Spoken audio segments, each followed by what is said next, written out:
Hello, hello. This is Yuri with Moving Sales Professionals and Let's Talk Moving podcast. And with me today, I have Dr. Danny Brassell.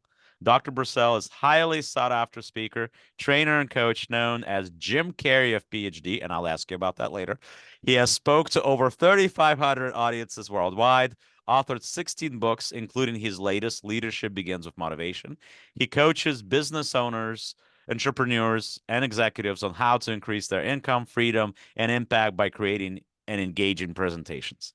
So, what is your mission, business, life? What is your goal? What are you Well, trying to do? first of all, thanks so much for having me on, Yuri. I really appreciate you. I love that you have a very specific niche. Most people make a big mistake and try to work with everybody, and niches are the way that they always have said the riches are in the niches. So I commend you on that. Well, Well, thank you. my mission is to bring joy back into education in the workplace, and I do that in four different ways. First of all, I speak over 100 times a year around the world to audiences, largely education audiences, but also to corporate audiences as well. Really just revitalizing people like you and I were talking about off camera before this interview, how to motivate themselves. I've learned I cannot motivate another human being. I can only inspire them to motivate themselves. I'm a big believer in when the student is ready, the teacher appears. Second of all, I've got the world's top reading engagement program, which in just over 2 months shows parents how to get their kids to read more, read better, and most importantly, to love reading. Third, Does your company need more creative marketing and ad campaigns to improve traffic and organic leads? Well, Moving Sales Professionals has a solution for you. We have partnered with social media marketing agency that has over 300 million views on their ads and videos across social media. And they have generated over $35 million for their clients over the last 10 years alone.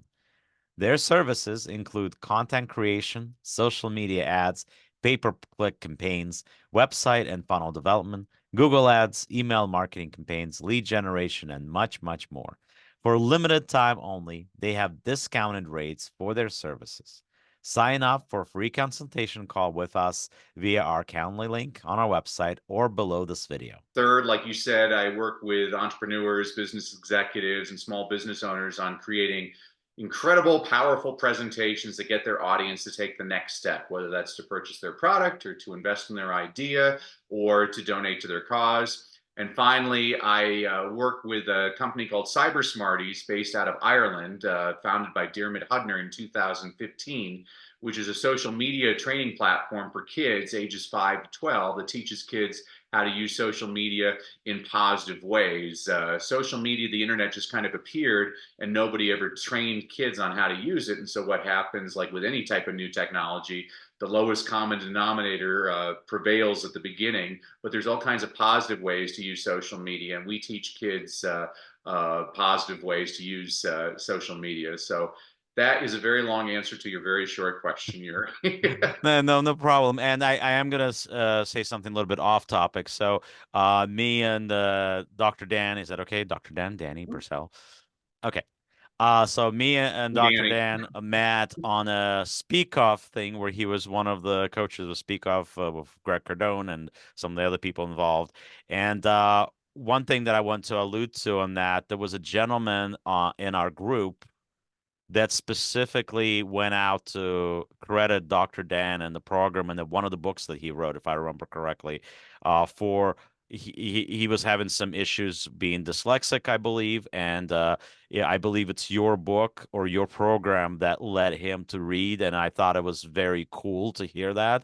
I think it's awesome when you can inspire people, and especially it's awesome when you can hear back from somebody that's really taken something that you've given them. It's wonderful. It's really awesome. Yeah. Looking to revolutionize your moving business? Discover Movers Dispatch Board, a nationwide load board designed by movers for movers, connecting moving companies, moving brokers, and carriers. Movers Dispatch Board's mission is to provide a powerful national network of professional and reputable companies in the moving industry who are interlining and brokering household good loads. With Movers Dispatch Board, you can post and search loads, post trucks with available cubic footage, share essential documents, and review carrier performance, all in one incredible user-friendly platform. And the best part? You can manage all of this from your phone, tablet, or computer, giving you the flexibility and control. Sign up today and revolutionize the way you interline and broker loads, expand your market reach, and never run your trucks empty. Visit us at www.moversdispatchboard.com today. I was grateful for that, Yuri. That actually got me choked up. It's nice when you can give people their flowers while they're above ground, and it makes you realize. And this is for you and for all of your audiences. You never know how you're impacting people. And I told him that day. I said, I can go out and get hit by a truck now. My life meant something to somebody. So Right, I right. I was very remember that. grateful. And I think it's important. It's kind of the same thing why when we talk to moving companies, I mention companies like once again, I'll give them credit all day long, every podcast if I can, for the company Move for Hunger, because I feel like that they do wonderful work. And I think that all of us, whether we're business owners, whether we're successful or not successful, if we have an opportunity to give back to the community, if we have an opportunity to make this world a better place, I think it's something that's worth doing. And of course, in the process, if we are in a niche business like moving, well, obviously we have competition in our respective markets. We want to have something that sets us apart. And being able to give back to the community that you're in, being able to make this world a better place will certainly set you apart from your competition. And just in general, it's always I good to try to completely make a agree. world. How do you differentiate yourself? I try, like when I'm working with people on their speaking. I think what differentiates me is, and you saw it on Saturday when we were together, is a lot of these people, they try to teach you to give your most depressing story, the worst thing ever happened to you, and I'm a little bit different than that. I think, well, here's three things I tell people. First of all, the world just survived a global pandemic. I think everybody had some negative things happen to them. The Yeah. world needs hope. It needs some nice stories, not these depressing stories. Second of all, I've got a friend who his keynote speech is all about his daughter being murdered. Yuri, you have to be a stronger person than me to talk about the worst day of your life over 1,000 times. I don't know how he does. I wouldn't be able to do something like that because to me, something like that would be just so personal. Hmm. And to share that with, thousands upon thousands of people, to me, and maybe somebody will crucify me for this, but for me, it would be something that would be almost, it's gonna devalue the experience and the remembrance. Yeah, I mean, I understand that people take difficult situation, whether it's the death of a loved one or some sort of abuse or neglect or whatever the case may be. You know, for some people, it's sharing it with others that helps them cope. yeah, But I don't think that's for everybody. I think for all those situations, I think would be so individual, and it's the same thing when it comes to running a business. Like when you're a moving company, there's a lot of different ways to do things. yeah. Like there's a different, but I think you need to care about what you do. I think you need to care about who is taking advantage of your programs or your skills because it's not on one side, you are trying to make a living and you're trying to make certain money to make a living to pay your people. But on the other side, it's also about being a human being and not always making it about the money because it's not always about the money. At the end of the day, you want to remain a human being and hopefully a good one. Yeah, I mean that's where I differentiate myself. And people get angry with me because I have one goal whenever I speak. I want people to feel happier and better about themselves when they leave. I want people laughing, and there's something that is admirable about that. I can tell the same joke again and again, and my objective is to get you to smile and feel better. And now for a word from our sponsors. If you're a moving business owner, you may have already heard of Moversville, an email marketing service that helps moving companies increase, repeat, and referral business. But have you heard of Moversville Connect? Moversville Connect is an incredible resource for all things moving. They feature an array of vendors and services that cater specifically to the moving industry. You can find companies that provide moving software, moving sales services, marketing services, moving equipment providers, and much, much more. Visit moversville.com today to learn more.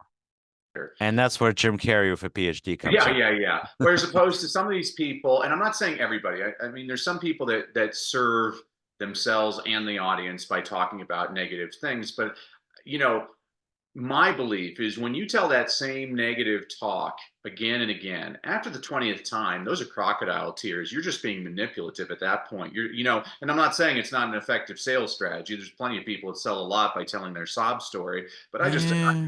I don't like that. I like, I don't know. Yeah, I think it's better to sell positivity, or it's not so much sub story. It's more of a story that's geared towards perseverance from a yeah, situation rather than trying to get basically money out of somebody because they feel bad for you.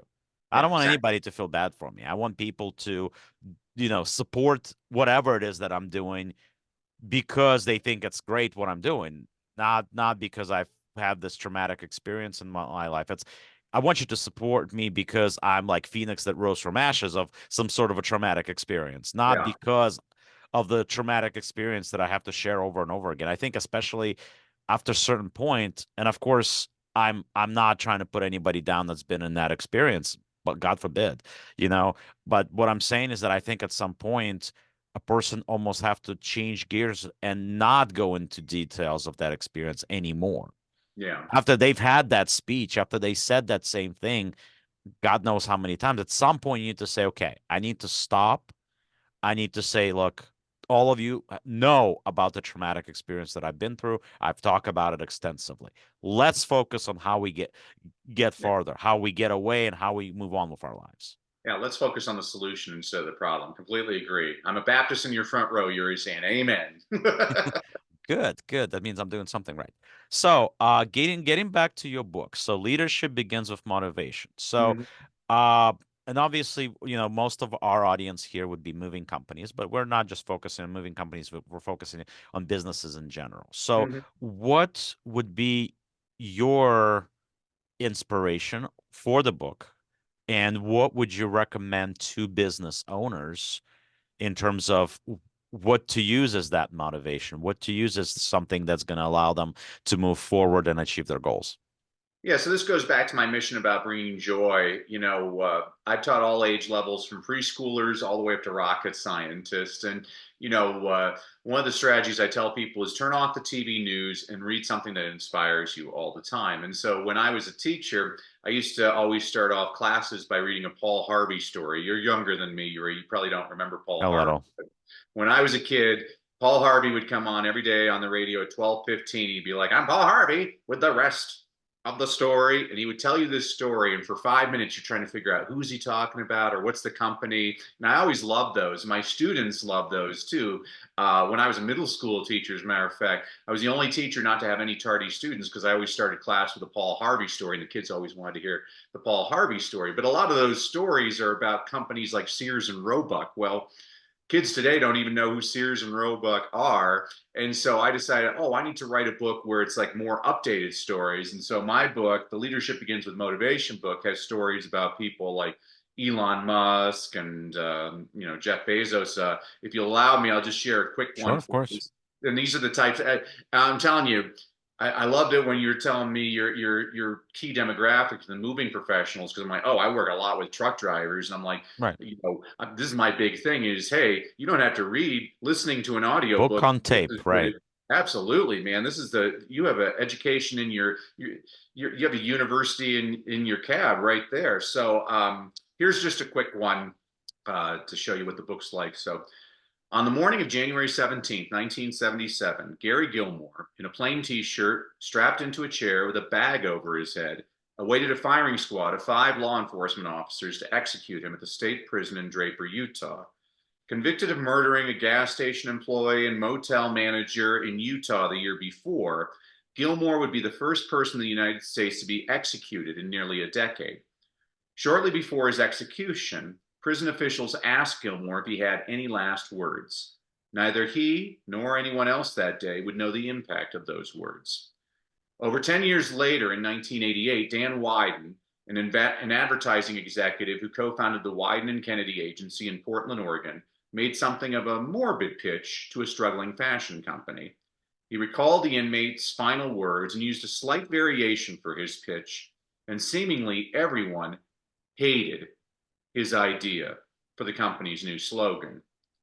Trust me on this one, Wyden implored the company's co founder. And the co founder, his company, and the public have not looked back since. The co founder's name was Phil Knight. The struggling brand he co founded was a shoe company called Nike. And advertising executive Dan Wyden slightly altered death row inmate Gary Gilmore's final words, let's do it, into the phrase, just do it.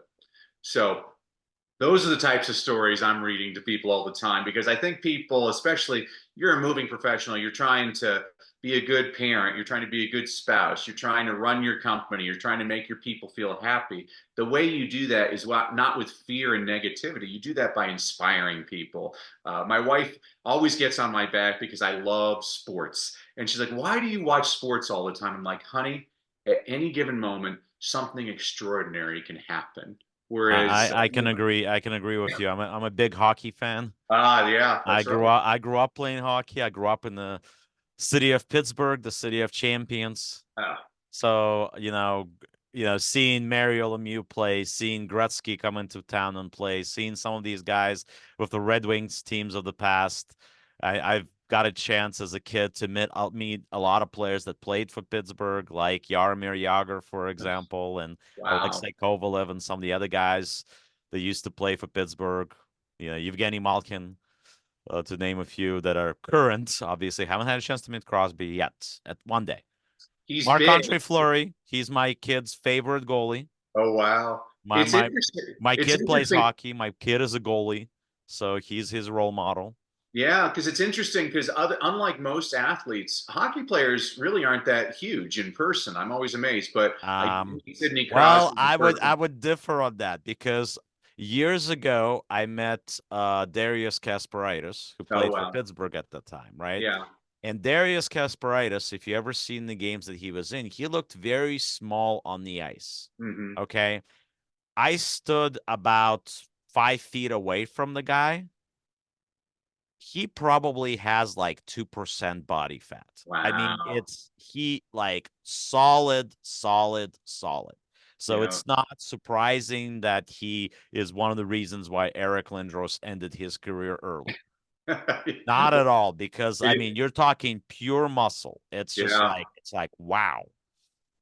Yeah, it's great. I mean, they always have huge thighs, though. No matter who they are, they're like, oh wow, their thighs like must be difficult being a tailor for a hockey We have to skate a lot, players. so yeah, yeah. I mean, it does that. I mean, I've been playing hockey for a long time. If you actually go through any of my shorts, there's a couple with me skating and me shooting and doing things like that. So on the ice, so I certainly use that before a couple of my shorts to make things interesting. Well, that's the most inspiring moment in the 20th century in sports was when the U.S. Olympic hockey team beat the Russians in the 1980 Winter Olympics in Lake Placid. Absolutely. I mean, that was just I can watch that again and again. It's the most amazing thing. It is, and it's interesting sometimes in practices when the kids are not paying attention and the coaches make them do a couple of laps. That whole picture of the coach making them do laps after the Sweden game or whatever it was. That always reminds me. I always remember that. Yeah, Miracle. Absolutely, I love it. Yeah, Miracle on Ice. it It's was a great. good movie. It was a good movie. It was. The ironic part is this. I noticed I was scouring the first time I saw it, I was scouring to see who the actors and stuff like that. There's not a single Russian name I know. in that list of players. Not I know. one.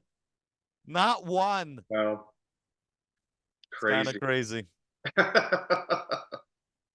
So, and then you think in now day and age, right? But anyway, but now we're talking about political correctness and stuff like that, right? Now we're getting a little off topic. But getting back to business in general, and obviously we're trying to we're not reaching out as many audiences as you're reaching, but we're trying to reach audiences that are in our perspective town or our perspective community, right? Because the Mhm. moving companies are trying to get attention and they're trying to make sure that they get in front of these viewers. That's why I've been pushing very heavily and promoting social media, using more Instagram, using more YouTube, using more TikTok, getting as much things out there because it is the future. You're not, I don't know how many people are going to look in the book for a moving company these days. And while one of these days I may very well be inspired to write a book about moving and make it a little humorous, I certainly have plenty of stories in my life related to moving at this point. But we certainly want to make sure we commercialize what we're doing and getting it in front of modern audience. Now, let me ask you this. I know you do a lot of those children's programs, and you did mention that you do a lot of the stuff through social media for the children to help them with the reading. Um, and I mean, how would you translate that to a more adult audience?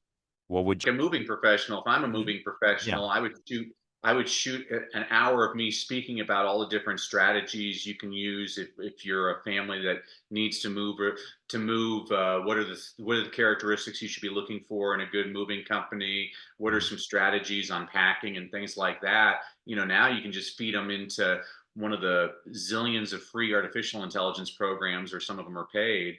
I mean, I just found a program the other day where I submitted a 1 hour video for free, and within 10 seconds, it created 32 YouTube shorts with titles, descriptions, and rankings of how it was going to rank on social media. And it told me why it would rank it that way. I was like, oh my gosh, the world is just completely changing. And so if I'm running a moving company, that's one of the ways I'm going to differentiate myself. I mean, look at the way you're differentiating yourself is you've got a podcast. Most people don't have a podcast. And so you're establishing yourself as a leader in your field. I mean, there's basic ways you can establish yourself as a leader in your field. It doesn't cost a lot to start a podcast. It doesn't cost anything to post things on YouTube and Instagram and things like that. So if you're strategic about it, you could really not just benefit your business, but you'd benefit a lot of people. I worked with a guy who's a plumber in Dallas, Texas, and he had one van, and he basically started filming these 1 minute videos on, well, okay, if your toilet's clogged, here's the quickest way to unclog it. And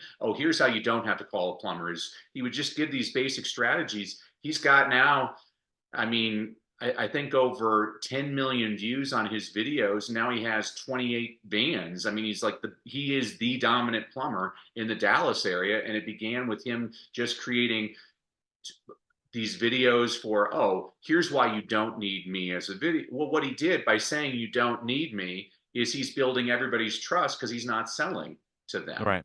And so if I'm running a moving company, I'm like, hey, here's the biggest mistake I see when people move. Here's a way to make sure your glassware doesn't break when you're moving it. I mean, just Right. quick little videos like that would serve a lot of people. And now with the AI, it can close caption all of them, which is a huge thing because Mhm. the statistics show that over 80% of people watching YouTube videos don't have the sound on. So, which is great for me because this is going to get people reading more. Yeah, of course. And I've always been a big fan of reading, so I'm a fast reader in multiple languages, so it helps. But yeah, I agree with you. It's interesting. I always felt like I had some knowledge to share in this industry, especially as long as I've been doing it 20 plus years at this point, right? But I didn't realize how much because once I talked to some of these guys that have been in the industry for a long time, you know, uh, guys like the owner of Gentle Giant. I keep going back to Larry, and Larry O'Donnell is he's great. And I find that with all these guys that have been in the industry for such a long time that I'm on the same wavelength when we're doing a podcast. And I'm Mm-hmm. like, wow, I actually know a lot more than I thought I would, or I have a lot more knowledge to share or impart. And like you were talking about selling, I'm not asking, frankly, any of you to sign up with my company, right? I mentioned my company in passing, sure. But am I asking any of you to come and give me money? I don't. Because at the end of the day, it's the conversations and the content that we put out there that show us as experts in our field. Completely agree. And if that content helps you become better at sales, or that content helps you become better at moving, or it helps you become a better speaker, or it gets you social media to a point where you're getting a lot of organic traffic that are coming your way to your website or otherwise, that means I did something good for you, whether Yeah. directly or indirectly.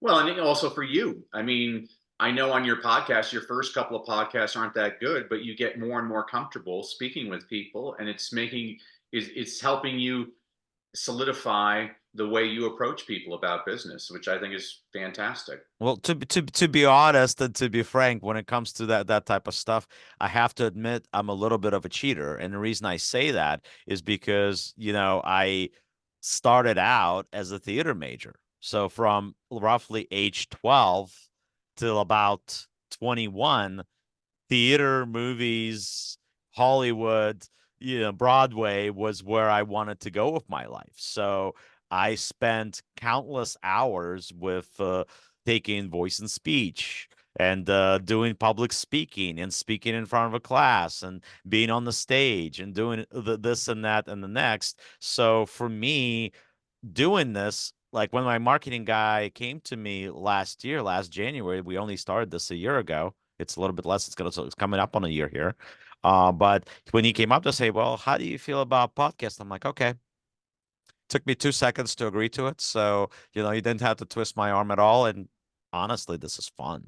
Like Good. I enjoy it. It's fun. I get to be myself. Realistically, this is like with me. What you see is what you're gonna get. This is me.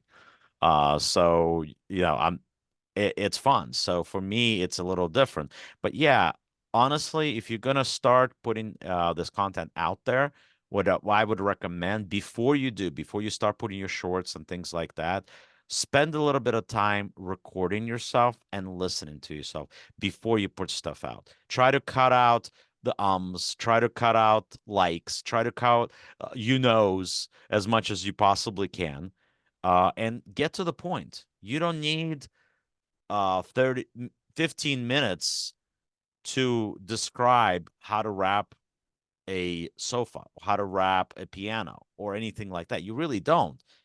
That right there is a perfect short, right? So that short is gonna you can talk about it for 30 seconds, for 90 seconds maybe. It shouldn't take you that long to describe that process, unless it's really something massive or you're describing the whole move, then it's going to take longer. As far as really, if you're trying to put content out there that's like 10, 15, 20, 30 minutes, then you want to focus on, I think, on something that you're passionate about within the realms of your company, within the realms of what you're trying to do in the community, within the realms of what you're trying to do in the industry, what you like about the industry, what you dislike about the industry, what you like about the moving clients, what you dislike about the moving clients, things like that, things that you can be passionate about where you don't have to say and think about what you need to say next, where the information just flows out of you and it's natural.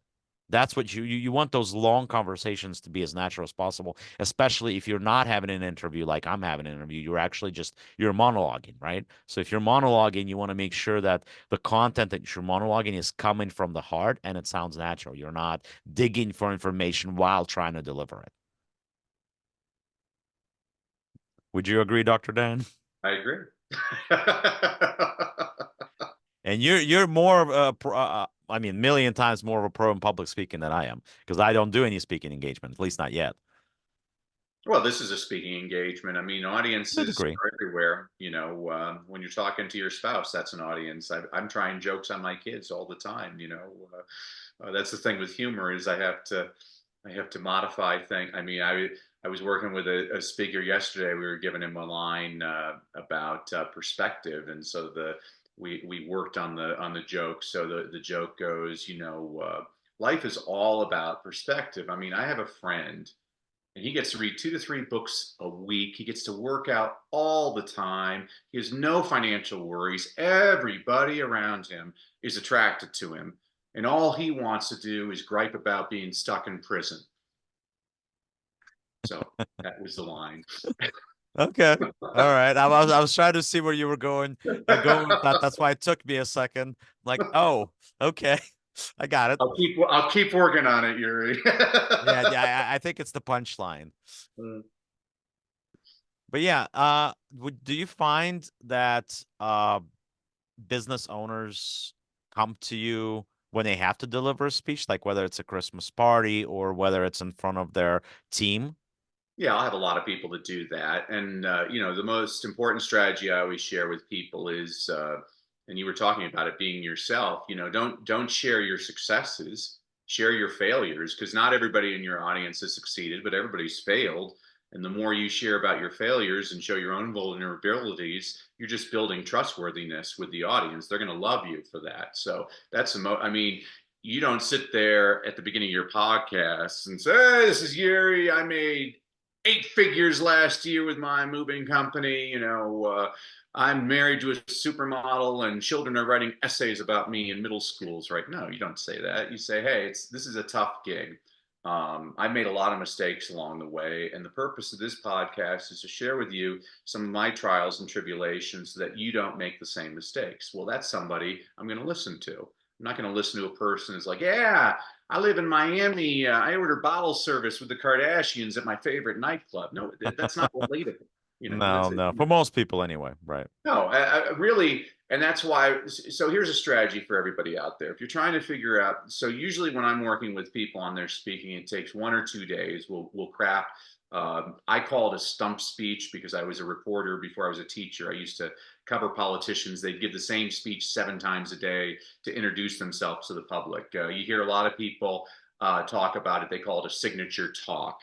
Some people call it a conversion story. You can call it peanut butter and jelly. It's how are Right. you introducing yourself out into the world? And so I kind of give the fire hose to people during our 1 to 2 days together, but we craft a really good presentation. But here's a strategy for everybody: is tonight, take out, you get your libation of choice, sit in a comfortable chair, get out a piece of paper and a pen, and I want you to write down every story that's ever happened to you. And I don't mean the entire story. I just mean triggers, like the time I locked myself out of my car in front of Costco, the time Dad spilt mustard on his tie when we went to that fancy restaurant. And what'll happen is within an hour, you'll come up with 300 to 400 stories. So that's the first part of the exercise. The second part of the exercise is then you take those triggers and you figure out, well, what's the point of this story? Oh, well, this is really a point. This is a story of leadership. This is really a story about responsibility. This is a story about loyalty. And I mean, I have thousands of these stories in folders on my computer. So whenever I'm speaking, I'm like, oh, I need a story that conveys love, or oh, here's a story. Oh, I need a story about trustworthiness, or oh, I need a story about difficulties with communication. And I have all these stories to pick out all the time. And so that's a quick little strategy for anybody listening in there. I mean, you were just talking about putting together a book. What I would encourage you to do, Yuri, is just tonight write down all those stories that are specifically related to moving. You're over 20 years in the moving industry. What are some of the funny things? What are the sad things? What are the frustrating things that you've had? And then put those in folders for you. I mean, I don't convey it. I don't confine it just to business. I confine it. I say use the stories from your entire life. The reason is, everybody peed their pants in first grade. If you tell a story like that, everybody's going to be nodding in your audience. It's one of the things you want is when you see the nods, then you're onto something because you're relating to people. It's kind of like what you were just talking about when you talk to some of the moving professionals and you're just in the flow. You're like, yeah, I get that. I know exactly what you're talking about. You're nodding. That means they're speaking your language. Whenever you can get people speaking your language, they're going to be very effective. Yeah, absolutely. And I think that what Danny's talking about is and having those kind of the short titles that remind you of whatever piece you were going to. That's I think that you can translate that into a podcast easily if that's what you're trying to do because it allows you to have those stories to tell. I mean, you can even make, I mean, that's a great idea for a podcast, by the way. Somebody there is going to use it, and I'm okay with it. So if you guys want to jump on that, that's great because the thing is that while there would be some relatable experience that other people have, they're going to be experiences that are uniquely yours. Yeah, So and if they're you going to be make a universal. podcast about it, if you make a show about it, while there are going to be some relation and you're going to be able to compare it to other people, there are going to be some things that are going to be unique to you specifically. So that right there will allow you to have your longer episodes rather than just shorts. So that's a grand idea. Yeah, and that's how you universalize. I mean, so I'll give you an example. So one of my talks, I say, when When I first started teaching elementary school, the other teachers at my school went through hundreds, if not thousands, of band-aids every single school year. I mean, kids want band-aids. They work better than smokes on the prison yard. Well, every single year, I went through exactly one band-aid, and my colleagues asked me, how do you only give the kids one band-aid the entire year? Well, on the first day of school, I always have a chubby kid in my class. We'll call this one Paco, and he's scraping at his scab all morning, and he finally has success after lunch. And the annoying little girl next to him rubs her nose, raises her hand, says, "Mr. Bissell, Paco's bleeding." And I go up to Paco, I'm like, "Oh my gosh, Paco, you're bleeding. You know what you need? You need a Band-Aid." Well, now 33 heads are looking at me, all excited. I say, I have a drawer full of Band-Aids in my desk, and I don't just have ordinary Band-Aids. I have Mighty Morphin Power Ranger Band-Aids, and I'm going to give you the Green Ranger because the Green Ranger is the coolest. Now Paco's smiling. All the kids are smiling. I guide him to my desk. I say, "Oh, before I put on the Band-Aid, we got to clean out the wound." So I hold up the rubbing alcohol. I say, "Hey, Paco, hold on to my hand. This might sting a little bit." I pour that rubbing alcohol on his scab. He's screaming bloody murder. I put on the Band-Aid. I say, "All right, anybody else need a Band-Aid?" Now, my students could have a skull fracture and they would never ask me for a Band-Aid. Ladies and gentlemen, today I'm not going to give you Band-Aids. I'm going to give you specific strategies on how to create a stump speech that'll make you memorable to everybody in your audience. So you see how I took the story and I related it to the concept of what I'm talking about. This is what we work on all the time. That's awesome. So guys, we're gonna have some of Danny's links here below this podcast. So if there's interest in becoming a better public speaker, you'd be able to address your companies, be able to do some social media, do some other things, and you feel that Danny can help you, and I'm sure he can, please contact him, and I'm sure he'd love to work with you guys. So once again, it's a pleasure having you on. Thank you so much. And as I always say, the world moves on its own, so let the professionals move yours for you. Thank you for joining us. Thanks, Yuri.